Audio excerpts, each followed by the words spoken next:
Political news, sports news, crime news કે તમારા રાજ્યના સમાચાર, હવે દરેક ખબર પર રહેશે અમારી નજર. ગુજરાતનો સર્વશ્રેષ્ઠ ન્યૂઝ ચેનલ.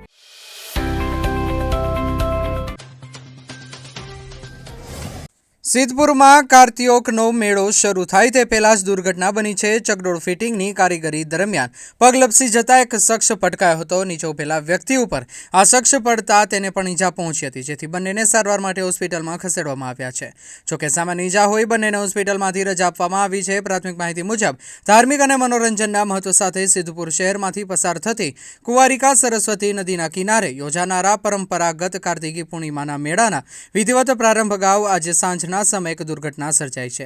આગામી 3 નવેમ્બરથી શરૂ થનારા 7 દિવસીય મેળાની તૈયારીઓના ભાગરૂપે ચકડોળ ફિટિંગની કામગીરી ચાલી રહી હતી. તે દરમિયાન અચાનક એક શખ્સનો પગ લપસી જતા તે નીચે પટકાયો હતો, જેથી સ્થળ પર દોડધામ મચી હતી. मेरा नाम आशिक है। मैं जिला अजमेर गांव ठाकुटी का रहने वाला हूँ, राजस्थान का।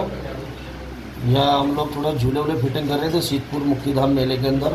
अपना चकडोल का काम है, झूले राइड वगैरह हम खुद मालिक है और राइड भी हमारा है। बाकी थोड़ा आधा चकडोल हमें फिटिंग किया। बारिश चालू थी तो चालू बारिश में हम लोग काम कर रहे थे, तो मैं करीब 4-5 फीट की हाइट पे जैसे खड़ा हुआ था, कुछ इंगल नट बोल्ट टाइट कर रहा था मैं, तो मेरा वहाँ से पैर स्लिप हुआ तो मैं नीचे गिरा। तो मेरे साथ में 2 लड़के मेरे नीचे और काम कर रहे थे, थोड़ी चोट उनको भी लगी और ऐसी कोई दिक्कत नहीं है। मैं थोड़ा ठीक हूँ और मेरा थोड़ा पैर में है भी अक्सर मेरा चल रहा है सोनोग्राफी मेरा काम। बाकी सब नॉर्मल है, सब कुछ भी नहीं है और मैं ठीक हूँ। પાટણના ડોક્ટર પ્રહલાદ પટેલ નાની વયે પોતાના માતા પિતા ગુમાવતા માતા પિતાની સેવા ન કરી શકવાનો અફસોસને લઈને અન્ય નિરાધાર વૃદ્ધોને પોતાના માતા પિતાની જેમ તેમની સારવાર કરવાના ઉદ્દેશ્ય સાથે 15 વર્ષથી દીકરાનું ઘર વૃદ્ધાશ્રમ ચલાવી અનેક વૃદ્ધોનું પાલન પોષણ લઈ નિસંતાન વૃદ્ધોના અંતિમ સંસ્કાર સુધીની વિધિ કરી દીકરાની ભૂમિકા અદા કરી રહ્યા છે. ચાણસ્માના ખીમિયાણા ગામમાં પાટણના ડોક્ટર પ્રહલાદભાઈ શંકરભાઈ પટેલે મૃત્યુ પામેલા માતા પિતાના નામે હરિશંકર ચેરિટેબલ ટ્રસ્ટ બનાવી વર્ષ 2010માં દીકરાનું ઘર વૃદ્ધાશ્રમ ખોલીને ઉત્તર ગુજરાત સહિત રાજ્યભરના નિરાધાર વૃદ્ધોને આશરો પોતાના જ મા બાપ સમાન દુલાર સાથે સાચવણી કરવામાં આવી રહી છે. જીવન જરૂરિયાત તમામ વસ્તુઓ પૂર્ણ કરવાની સાથે છેલ્લી ઘડીએ જો કોઈ સંતાન ના હોય તો તેના અંતિમ સંસ્કાર પણ આ ટ્રસ્ટ દ્વારા કરી પુત્ર તરીકે ફરજ નિભાવી રહ્યા છે. રાધનપુર પંથકમાં 5 શખ્સો એક શ્રમિકને માર મારી ઘટનાનો વિડીયો બનાવી સોશિયલ મીડિયા પર પોસ્ટ કરતા શ્રમિકે રાધનપુર પોલીસ સ્ટેશનમાં ફરિયાદ નોંધાવતા પોલીસે તાત્કાલિક અસરથી 3 શખ્સોને ઝડપી લીધા હતા. ઘટનાનું રિકન્સ્ટ્રક્શન કર્યું હતું તેમજ અન્ય કિશોર સહિત એક શખ્સને ઝડપી લેવા તજવીજ હાથ ધરી હતી. રાધનપુર તાલુકાના ડામરકા ગામે રહેતા અને ખેતમજૂરી કરી ગુજરાન ચલાવતા પ્રભુભાઈ ઠાકોર નામનો વ્યક્તિ ઘરવડી ગામેથી ખેતમજૂરી કરી પોતાના બાઇક પર ઘરે આવી રહ્યો હતો. તે સમયે સરદારપુરા ગામ નજીક હાઈવે પર આવેલા સિમેન્ટની ફેક્ટરી પાસે પહોંચતા 4 શખ્સોએ બાઇક લઈને આવી અમારે તને મારવો છે. તે દરમિયાન પ્રભુ ઠાકોરે મારો શું વાંક છે તેમ કહેતા 4 શખ્સોએ ધોકા અને લોખંડના પંચ વડે શરીરના ભાગે માર માર્યો હતો અને એક શખ્સે મોબાઈલ ફોન પર ઘટનાનો વિડીયો ઉતારી જો કોઈને કહીશ તો જાનથી મારી નાખવાની ધમકી આપી ફરાર થઈ ગયા હતા. ત્યારબાદ ઇજાગ્રસ્તે રાધનપુર રેફરલ હોસ્પિટલમાં સારવાર લીધી.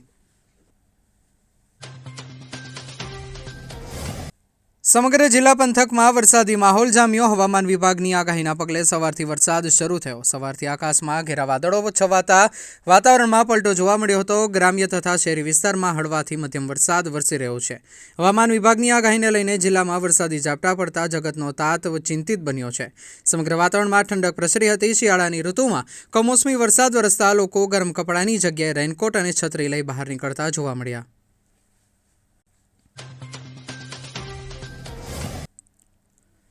દિવાળી વેકેશનો એટલે હરવા ફરવા માટે લોકો વિવિધ સ્થળની મુલાકાત કરતા હોય છે. જો કે આજ દિવાળી વેકેશનમાં પાટણની વર્લ્ડ હેરિટેજ સાઇટ રાણીની વાવ સહેલાણીઓ માટે અનેરું આકર્ષણનું કેન્દ્ર બની હોય. લોકો પરિવાર સાથે દિવાળી વેકેશનની મજા માણવા પાટણની રાણીની વાવની અચૂક મુલાકાત લેતા હોય છે. પાટણની રાણીની વાવનો ₹100ની નવી ચલણની નોટમાં સમાવેશ વર્ષ 2018માં કરવામાં આવ્યો છે. ત્યારથી રાણકી વાવનું મહત્વ ઘણું વધી જવા પામ્યું છે. જોકે આ બાબતે પણ પાટણવાસીઓ આજે ગર્વની લાગણી અનુભવી રહ્યા છે. આજે પાટણની ઓળખ રાણીની વાવ એ દેશ અને વિદેશમાં પાટણને સન્માન અપાવી રહી છે. સમગ્ર વિશ્વમાં રાણીની વાવની ઓળખ તેના કિંમતી શિલ્પી સ્થાપત્યોના કારણે હતી. આજે સહેલાણીઓ પાટણની રાણીની વાવ નિહાળી અને રોમાંચ માણી રહ્યા છે.